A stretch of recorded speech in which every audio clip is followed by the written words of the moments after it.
دوستان عزیز سلام. تا حالا براتون پیش اومده که به دنبال دقیق ترین سطوح حمایت و مقاومت باشید که قیمت بارها بهش واکنش نشون بده ولی نتیجه مطلوبی رو کسب نکرده باشید؟ در این ویدیو یه ابزار فوق‌العاده رو معرفی میکنیم که با ترکیب منطق قدرتمند ایچیموکو و شناسایی خودکار سطوح معتبر نقشه راه جدیدی برای تحلیل بازار بهتون ارائه میده. بنابراین اگه میخواین با این ابزار حرفه‌ای آشنا بشین و مهارت هاتون رو به سطح بالاتر ببرین، حتما تا انتهای این ویدیو با بنده همراه باشید.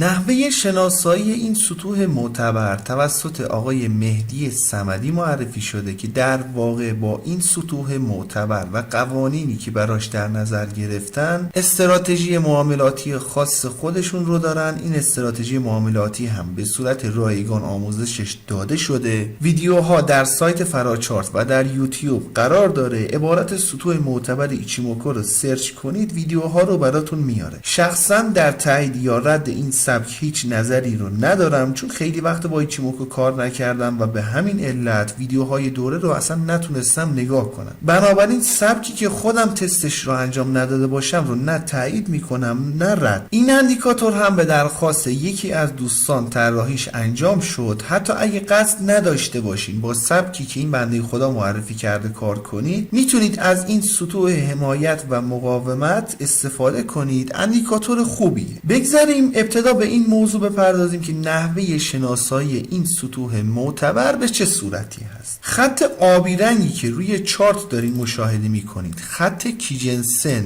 با پریود 52 دوره هست، یا همون اسپن بی که 26 دوره شیفت داده شده به عقب. برای شناسایی یه سطح معتبر هنگامی که اسپن بی به سمت بالا حرکت کنه و در همون زمان قیمت بیاد و سقف 52 دوره گذشته خودش رو رد کنه، ما میایم و پایین ترین قیمت این باکس یا 52 دوره رو مشخص و به عنوان سطح معتبر پایینی در نظر میگیریم. اندیکاتور به صورت خودکار سطح معتبر رو با یه علامت مربع مشخص میکنه. محلی که اسپن بی به سمت بالا حرکت کرده و در اون کندل سقف 52 دوره زده شده، این محل رو میاد با یه علامت ضرب در مشخص میکنه. فاصله بین این دو نقطه رو هم با یه سری نقاط پر میکنه تا از لحاظ بصری شکل حمایت یا مقاومت به خودش بگیره. البته این دو مورد رو میشه غیر فعال کرد که فقط سطوح معتبر رو اندیکاتور بهتون نمایش بده که در ادامه ویدیو بهش میپردازیم. در کل محلی که باعث ایجاد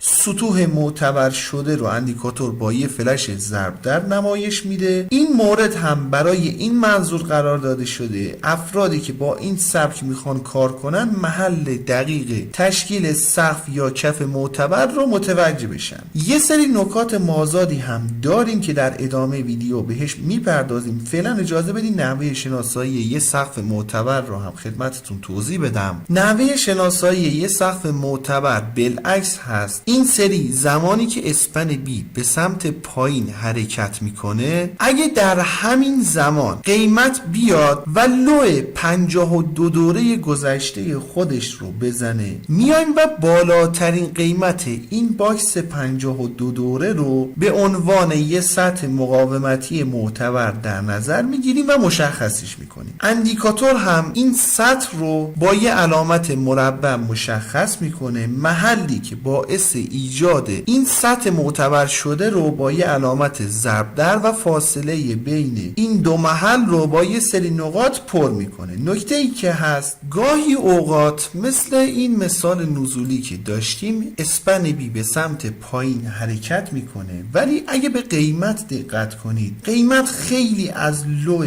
باکس فاصله داره و در واقع نتونسته لو 52 دوره گذشته خودش رو رد کنه. اینجور مواقع دیگه جزئی از محاسباتمون نیست و کاری بهش نداریم. گاهی اوقات هم دقیقاً مثل این مثال اسپن بی به سمت بالا حرکت میکنه، قیمت هم میاد های 52 دوره گذشته خودش رو میزنه، ولی اگه دقت کنید این سطح حمایتی قبلا 5 شناسایی شده. به همین علت اندیکاتور دیگه اینجا نمیاد و یک بار دیگه بخواد این سطح حمایتی رو در این کندل هم بخواد محاسباتش رو انجام بده و ازش میگذره. این مورد برای سبک شدن اندیکاتور و خلوت‌تر شدن چارت در نظر گرفته شده. هدف ما از این اندیکاتور شناسایی سطوح معتبر حمایت و مقاومت هست که اگه بخوایم در نظر بگیریم توی این کندل سطح حمایتی شناسایی شده و حالا در کندل های بعدی هر اتفاقی که بیفته و سطح حمایتی جدیدی تشکیل نشه اندیکاتور اونا رو دیگه فیلتر میکنه. حالا اگه دقت کنید یه سری مواردی هست که بین این علامت ضرب در تا محل سطح معتبر در یک بازه زمانی نقاط قرار داده نشده و بعدش دوباره نقاط ترسیم شده. در لایو بازار دوستان هنگامی که این سطح توسط این کندل شناسایی شده نقاط تا این محل ادامه داشتن، ولی یه مقدار که جلوتر رفتیم یه سطح معتبر بالاتر شناسایی شده. دیگه ادامه این نقاط رو این سری برای اینکه شکل ظاهری مناسبی رو اندیکاتور داشته باشه حذفش کردیم، به این معنی که سطح معتبر بالاتری شناسایی شده. این علامت ضرب در هم اگه محل ایجاد سطح معتبر براتون مهم نیست میتونید غیر فعالش کنید که در ادامه ویدیو خدمتتون توضیح میدم تا گرافیک اندیکاتور هنگامی که این چنین مواردی رو داشته باشیم یه حالت سطح حمایت یا مقاومت مناسبی رو بهتون نمایش بده. یه سری ایرادات در شناسایی سطوح معتبر در مرحله کدنویسی اندیکاتور مشاهده شده. همچنین نحوه کار با اندیکاتور رو در ادامه ویدیو خدمتتون توضیح میدم. اجازه بدین الان بریم در قسمت تنظیمات اندیکاتور و تب اینپوتس رو با هم بررسی کنیم. گزینه اول دوستان مربوط به نمایش یا عدم نمایش محلی هست که باعث ایجاد سطح معتبر میشه، یعنی محل هایی که اندیکاتور با یه ضرب در نشون میده. گزینه بعدی هم عرض کردیم خدمتتون اندیکاتور میاد و از محل ایجاد سطوح معتبر تا محل سطح معتبر رو با یه سری نقاط پر میکنه. این گزینه برای نمایش یا عدم نمایش این نقاطی هست که میتونید تغییرش بدید. در کل دوستان این دو گزینه برای سبک شدن چارت قرار داده شده. اگه سیستم ضعیفی دارین یا اینکه دوست ندارین چارتتون زیاد شلوغ بشه میتونید این دو گزینه رو غیر فعال کنید و اندیکاتور فقط بیاد و سطوح حمایت یا مقاومت معتبر رو بهتون نمایش بده. قسمت بعدی مربوط به آلرت اندیکاتور هست. اندیکاتور دوستان هنگامی که یه سطح معتبر جدید شناسایی بشه بهتون آلرت هم میده که با این گزینه میتونید فعال یا غیر فعالش کنید. این اندیکاتور در دو نسخه متاتریدر 4 و 5 طراحی شده. فایل اندیکاتورها در کانال تلگرامی قرار داره. لینک دانلودش رو هم براتون در قسمت توضیحات ویدیو قرار میدم، میتونید مراجعه و دانلودش کنید. قبل از اینکه بریم سراغ ادامه مباحث میخوام ازتون درخواست کنم که اگر فکر میکنید اندیکاتور یا ویدیو مناسب هست لطفاً ویدیو رو لایک کنید. اگرم به این موضوعات علاقه دارین پیشنهاد میکنم کانال خودتون کانال گلدن تریدینگ سیستم رو سابسکرایب کنید و علامت زنگوله رو هم بزنید تا به محض انتشار ویدیوهای جدید بهتون اطلاع داده بشه.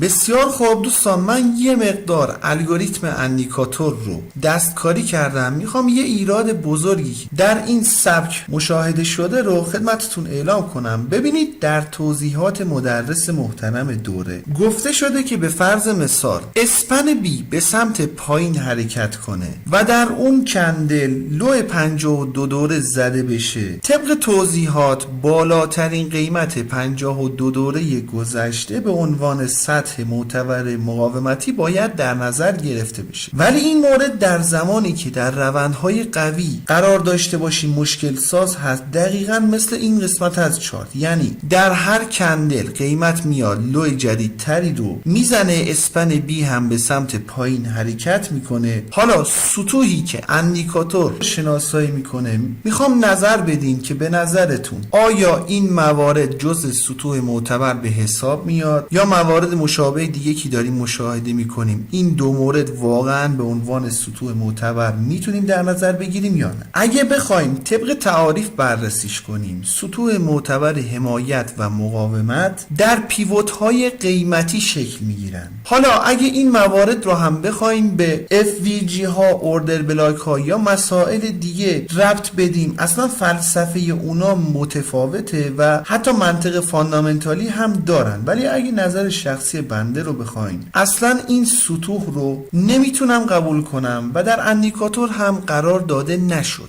الان نسخه اصلی اندیکاتور رو مشاهده میکنید. فکر میکنم با بنده هم نظر باشین که الان سطوحی که شناسایی شدن بسیار منطقی تر هستند نسبت به قبل. با تمام احترامی که به مدرس این سبک دارم، با توجه به این که این اندیکاتور رو شاید افرادی که با ایچیموکو کار نمیکنن هم بخوان ازش استفاده کنن، به همین علت این مورد که توضیح داده شد رو چشم پوشی کردیم و نظر بیشتری رو نمیتونم دربارش بدم. اون دسته از عزیزان که این سوال براشون پیش اومده که این سطوح تکلیفش چی میشه، باید با مدرس دوره هماهنگ بشن. خب بخوایم به کاربردهای اندیکاتور بپردازیم، قطعا این اندیکاتور برای افرادی که با این سبک کار میکنن کارشون رو راحت تر میکنه در شناسایی مناطق. جدای از این سبک بخوایم بررسیش کنیم، سطوحی که اندیکاتور میاد و شناسایی میکنه، افرادی که حتی با ایچیموکو هم کار نمیکنن و در شناسایی سطوح معتبر مشکل دارن، میتونن ازش استفاده کنن. با برنامه ریزی که داریم در مباحث مربوط به پرایس اکشن، احتمالاً پیشنهاد داده بشه که دوستان بیان و با این اندیکاتور سطوح معتبر رو شناسایی کنن. قطعاً پتانسیل های اندیکاتور بالا هست و به این موارد محدود نمیشه. با کمی خلاقیت میتونید بهترین نتایج رو ازش کسب کنید. انشالله که براتون مفید باشه. رو قله میبینم دوست من.